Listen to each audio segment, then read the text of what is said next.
Hey, good afternoon. How's it going, man? Good. I just got done presenting 5 sessions in a row, so my voice is a little scratchy. My brain is a little foggy, but it's been a great day. And it sounds like we're at a construction site in the middle of downtown they're tearing Manhattan. down booths and tables, and everybody's being safe, though. Yeah, I know it sounds dangerous. Yeah. So, Tony Vincent, man, I mentioned this to you last night at that little meetup that we had, that we met probably about 11, 12 years ago in Tucson, Arizona. I forgot the name of the resort, but it was for that plug-and-play conference. Yeah. How long have you been a part of that? Since 2006, we started doing this camp plug and play. The tagline is the creative technology camp for teachers. Got it. This summer will be our 19th year doing it. And what's unique is that it's a PD experience for teachers where they get to dive into a single topic for 5 days. Yes. And we know that's unusual, but they get time to create and connect and learn and stay at a nice resort and be treated like professionals and leave with knowledge and connections and creations. Yeah. I attended that, and I was a part of ASTE, the Arizona Technology and Education Association. I was actually the 2011 recipient of the ASTE Teacher of the Year Award. Oh, congratulations. Yeah, thank you. I appreciate that. I know that was, 12 years ago, but I think I still have it on my Yeah, on my you got to hold on to profile. that. Yeah. That's an accomplishment. Yeah. All right. So, Tony Vincent, give us your educational history. What have you done in education? Well, I started as a 5th grade teacher, teaching in 1998. Okay. And I love teaching 5th grade, and I love technology. So in 1998, 99, I made a class website. And there were not class websites then. In fact, funny story, one time a guy in a suit showed up to my classroom asking me about the website I was hosting on the computer that was in my classroom from the district office, because nobody had ever done that, and you're not supposed to host websites from classroom computers. Gosh, man. But he's curious about what I was doing too. So once then they had a server, I was able to use, I think he used like Adobe PageMill or something to make websites. And this is before Google. So to find websites, you went to Yahoo, and you didn't search, you just went to the category. So if you went to Yahoo and then to Education K-12, and then classrooms or something, there were like 3 of them. And my website, which we called Planet Fifth, was one of them. Oh my gosh. and I saw the power of publishing. I would put student work up there. It was a place where I could then put like links for students to follow when they had some computer time. Eventually I had a reputation for using technology that the district wanted to try a pilot program of using Palm Pilots with 5th graders. So every student got a Palm Pilot in 2001 in my 5th grade classroom. 2001? Yeah, and so they could load apps and they could do things, and they had little keyboards on them, and we were doing some amazing things with these little computers, because at the time laptops were so expensive nobody could buy them.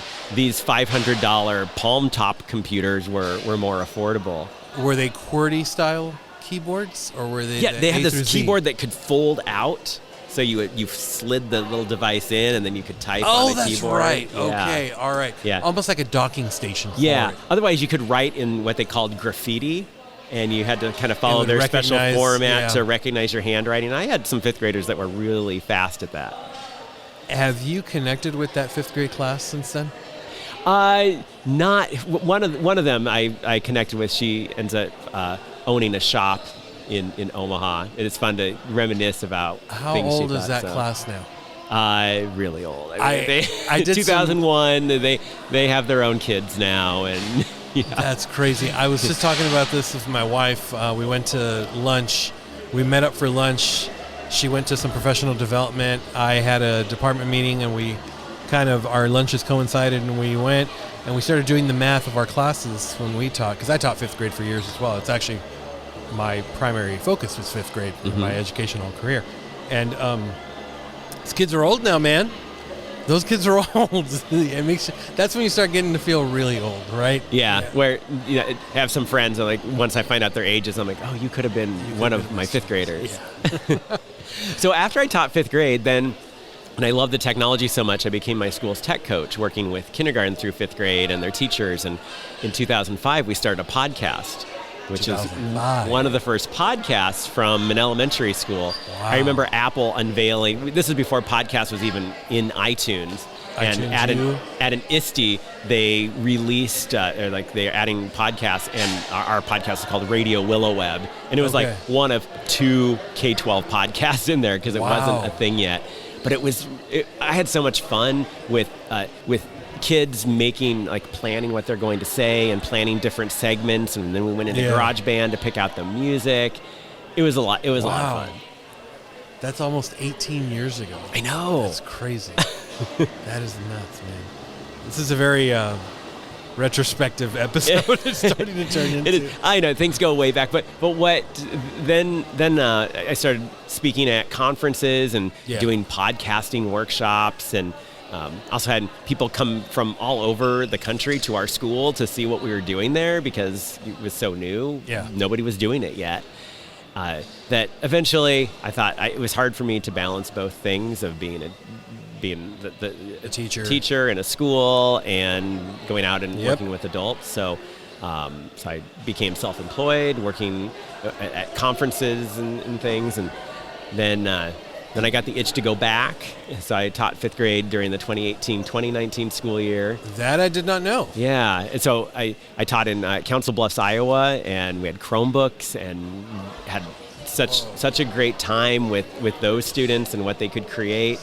And we did a Shapegram every week, so we'll talk about that in a moment, where they became creators.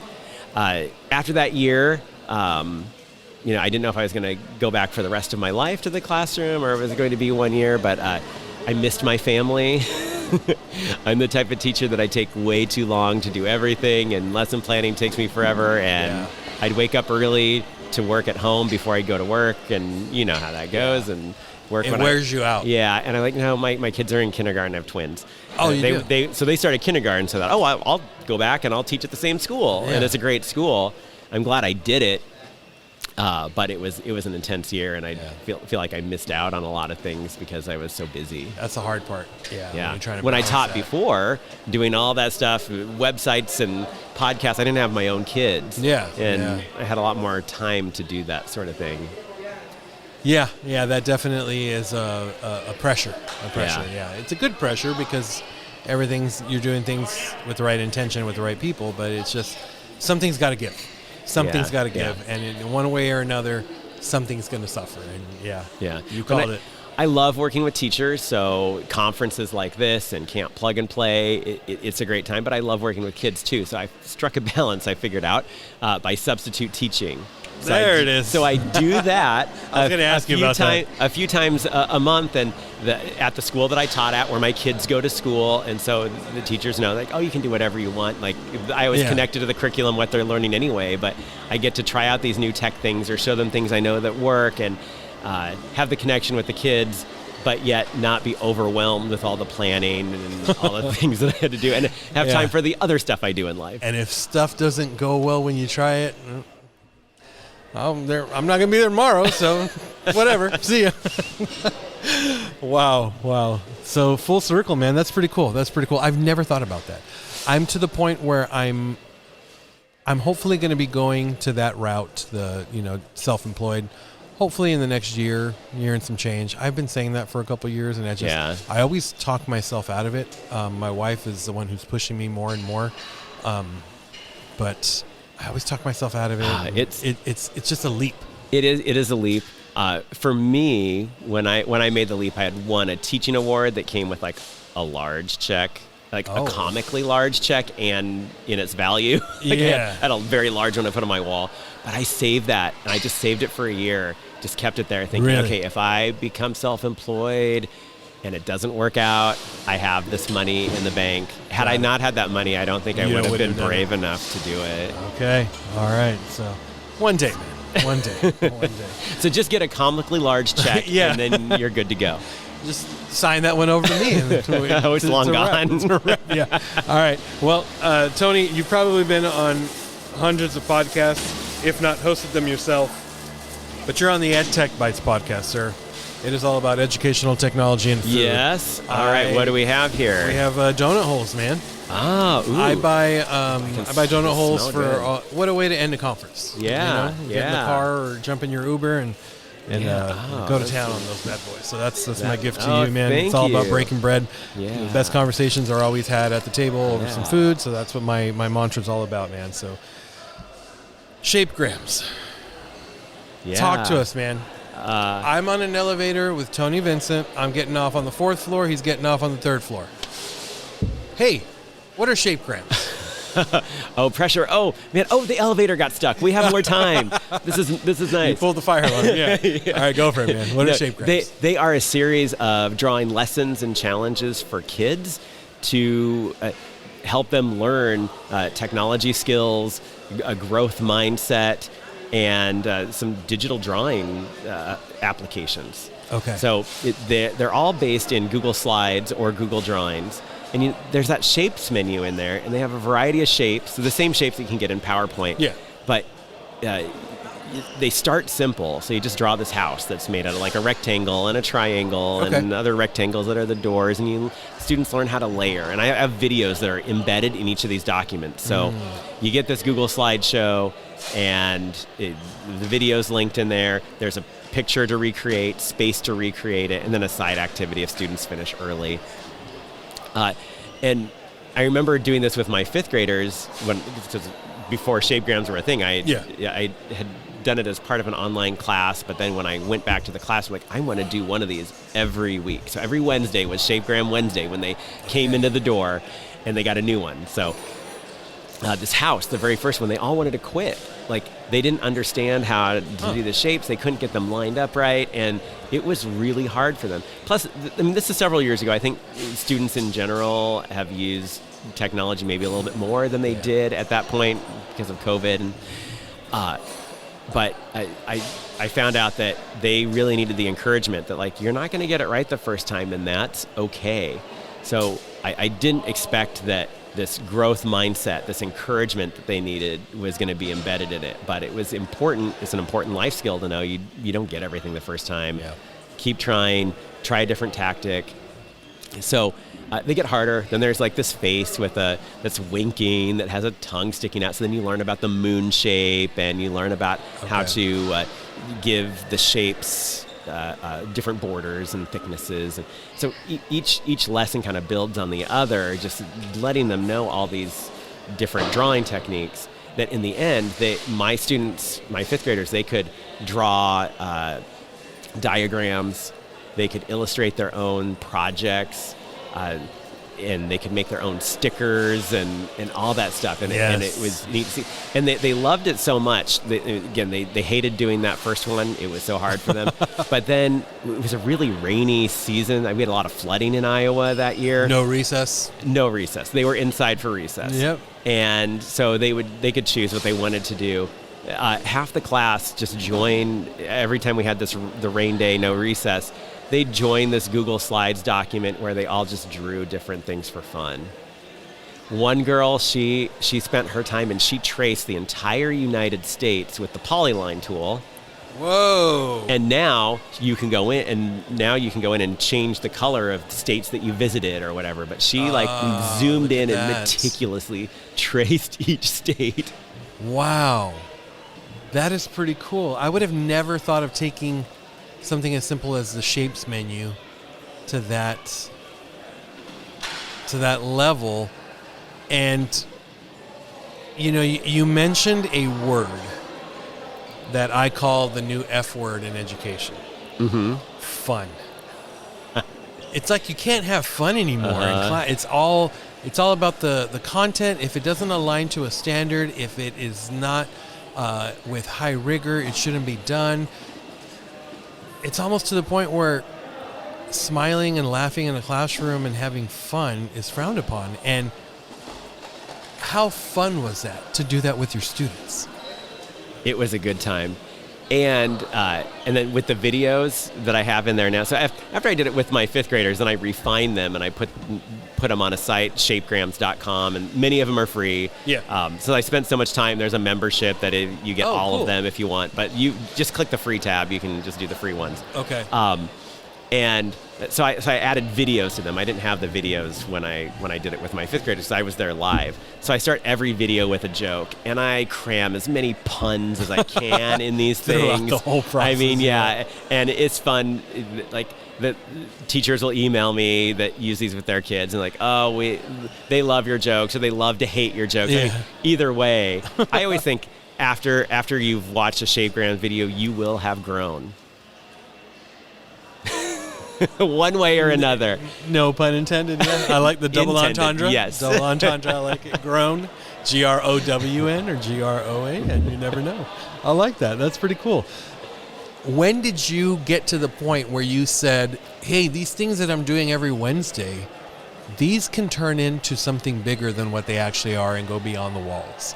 Do you recall that point, like that tipping point where you were like, okay, I should probably put these on the web, buy a domain kind of thing, and walk us through that process. Yeah, well, now I've got to reflect back on that.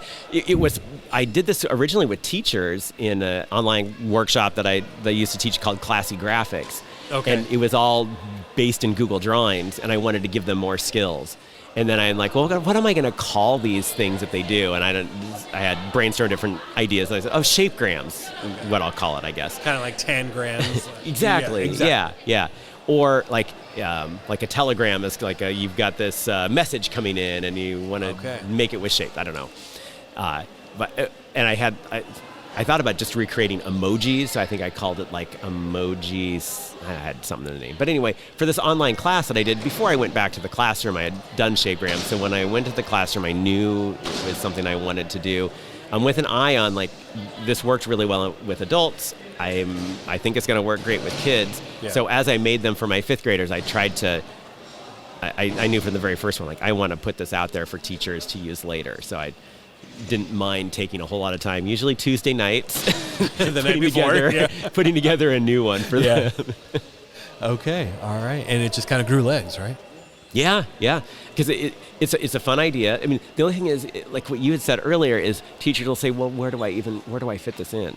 Yeah. And my answer is really anywhere you can. Like, these are skills that transfer across any kind of subject, and really not too young kids, but really 3rd grade and up. Like, they need these tech skills. Learning how to draw, that's a great communication skill.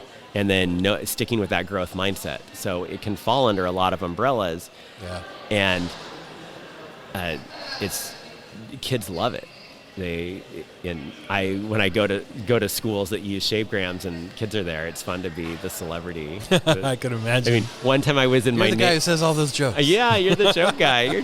You're Tony from Shapegrams. I've grown, all right. Have you grown?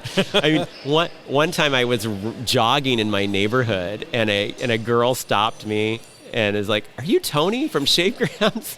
No way. Like, I didn't know you lived in my neighborhood. That is too funny. Oh my gosh. All right. So I'm going to go. I've never been to Iowa. Mm-hmm. In the fall, physically, what does Iowa look like right now? Oh, you don't know. In the fall, it depends. We just finished summer 2 days ago, and then 1 day ago it went to winter. Oh, really? The leaves have changed. The leaves look beautiful right now. But the temperatures, like, we were in the 80s last week, and now it was in the 30s this week. So it turns on a dime. That's crazy. I thought it was bad here when we got, when the temperatures changed, but man, that's nuts. Yeah, we get super hot, humid. We get that in the summer. Oh, you get humidity in Iowa? Yeah. From the lakes up there? Not from the air. I don't know. Wow. It's humid. Yeah, I don't know. It's too damn late on a Saturday. And then in the winter, we get cold and snow, and and if we're lucky, we get to have fall and spring. Yeah. I always tell people that when they come to visit Texas, it's like fall is the most beautiful 5 days you'll ever experience, and then it turns into winter like that. Yeah. Wow. Iowa.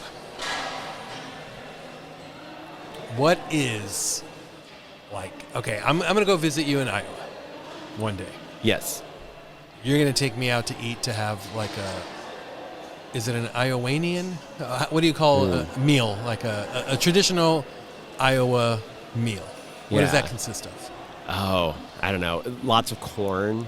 Probably. I was going to say you know, corn. I would something with corn. The place I like to take people who visit us is our fast food restaurant that we only have kind of in that area called Runza. Runza. And it is this, it sounds gross, but it is really good. It is like ground beef and cabbage and some spices. That doesn't sound gross to me at all. That's actually interesting. And then it's baked inside of this bun, and it's really good. But anybody who's not from the area, from Nebraska, Iowa, just don't get it. They try it and like, why were you raving about this? Why is it so good? Okay. People try to make them at home, and they're still not the same as if you get them from Runza. Okay. Have you ever incorporated that Runza meal into a Shapegram? No, because people wouldn't know what it is. Like, what are you talking about? But that's a good point. But I do like when I make a Shapegram about something, what I've really, because I'm just the educator in me, in the video, I like to teach about the thing they're drawing. And if you draw something, you become, drawn into it, and you're wondering more, like the life cycle of a butterfly. Drawn into there it. You go, I see what you did there. I see what you did there, man. I'm glad it didn't go unnoticed. Hey, yes. But that drawing is opportunity to learn about something too. So maybe a Runza sandwich is something I could teach the rest of the world about. Yeah, I think it would be pretty cool to see if you can get like somebody from each of the 50 states to do a drawing of a typical dish or something specific to their state. Yeah. And kind of present it to others and learn. I think that would be pretty cool. Yeah. All right, yeah. Now we're getting somewhere. I would be, being from here in Texas, it would probably be some sort of barbecue, and maybe people don't relate to it in certain parts of the country, and it's new or foreign to them. So we're starting to get that cross-cultural. Shapegrams bites. Hey, there we go. I like that. What is on the horizon for Tony Vincent? Anything you could tell us, or what? Do you have any publications coming out? Is there anything new that we should be looking out for from you? Not on the near horizon. Okay. Like I post a lot on social media. I'm trying to do more video, but that just is so time intensive. I like a tweet because I can just shoot it off. Just shoot it off. Away, yes, right? Exactly. But so if I say this now, I've been planning this for a couple of years, but I really want to write a children's book, and I want to illustrate it with these skills I have from Shapegrams. So I want it to. So with Shapegrams, I try to draw posable people, and if you can draw somebody so you can pose them, then you can put right now I make a lot of comics starring cartoon version of me that I've made from shapes, and I'd like to have a book like that. Actually, it's a book kind of about me and my family and how and gets into like how to craft the perfect pun. So it would teach about puns and jokes and so that's if I find the time, or I really need to make the time. Yeah, you'll never find it. You got to carve it out. Yeah. So I have a lot of so far in my calendar.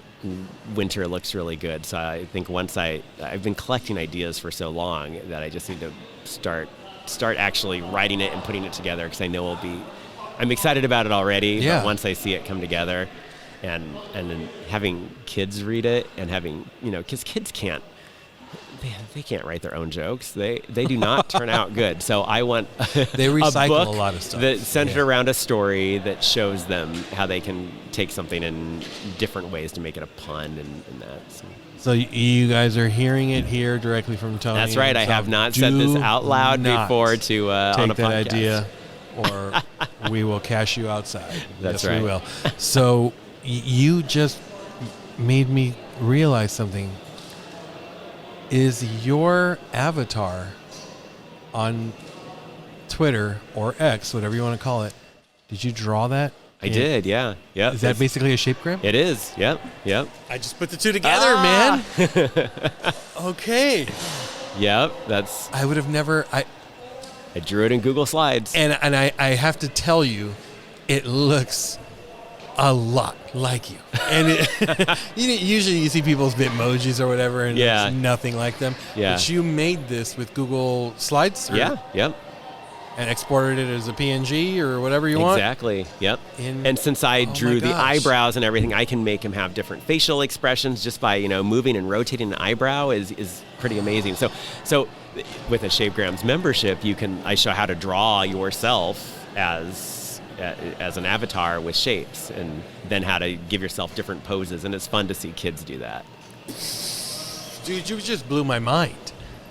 Everyone is so hyper-focused on finding the right avatar. A lot of people don't want to put their picture out there, and a lot of people use Bitmojis, but that's really not your intellectual property. It kind of belongs to them because you made it on their platform, but if you create something, that's yours. Yeah. And then I had the second lesson of adding a body, and it's a posable body. So with the joints and things, then your avatar can be doing anything you want. So it's kind of like a Bitmoji, but you have to put some work into it to begin with. But then once it's drawn, you duplicate it and do other things with it. You just gave me some homework, man. Okay. All right. I'm excited. That's pretty cool. How can people connect with you and learn more about not only you, but the Shapegrams as well? Yeah, well, shapegrams.com is that site. But my main site is learninginhand.com, which was named back in, I've had this website for 25 years. We just had an anniversary. I registered it when I was doing Palm Pilots, and so the in-hand part was like from Palm Pilots. So learninginhand.com, my social media is all linked at the very top in the header, so find me wherever you happen to be social. I'm thinking, my mind is going right now of all the puns we could do with that, but I'll leave that to you for your book. Well, that's awesome, all man. Right. Well, I know that we wrapped up the conference. I know it's not really late. It's barely like 3 o'clock. No, but we were up early for a Saturday. It was dark. Yeah, I watched the sun rise as I was interviewing somebody. That's rough. It makes for a long day. On a Saturday, yeah. On a Saturday. But it was worth it. This conference was awesome. Yeah, and it brought us together. My favorites. Yeah, absolutely. After how many years? 11, 12 years. 11, 12 years. Oh, and let everybody know about the Plug and Play conference as well. Yeah, well, it's just for Arizona teachers, so I don't want to make them jealous. I used to live in Arizona. I have followers over there. azk12.org, and it's very reasonably priced because it's subsidized for Arizona teachers. Registration is not open yet, but you can get on their mailing list at azk12.org. Okay. Now, you did mention, I think last night, that it's no longer at that same resort, right? No, it's in Tucson. It's at a different resort, but it's just as good. We feed our teachers really well, mentally and physically. Yes, and I'll never forget that conference. We got to the room, and then my boys, who are now 15, and they're going on 16, going on 18, they were really young at the time, and like my oldest removed the blanket and then got the pillow, and he like moved one of the pillows, and not even a camel spider. It must have been a camel spider, if not a scorpion, about that big on the pillow under. And I was like, whoa. I called management. They took care of it. They did some other stuff for us. They really couldn't do much other than that for us because we didn't pay for the room because it was all part of that conference experience. That resort there was always a critter story every morning somebody would have. Yeah. Especially in Tucson. Yep. Yeah. All right. So do you guys know where the next venue will be? Yeah, it's at the Lowe's Ventana Canyon. It's right there in the mountains. It's beautiful. It's beautiful. That Sonoran Desert. Oh, man. It's good. And then the, what was the other thing that I was going to bring up? Oh, when you go, do you go down roller coaster, what is that called? That hill. Do you know what I'm talking about? That roller coaster road.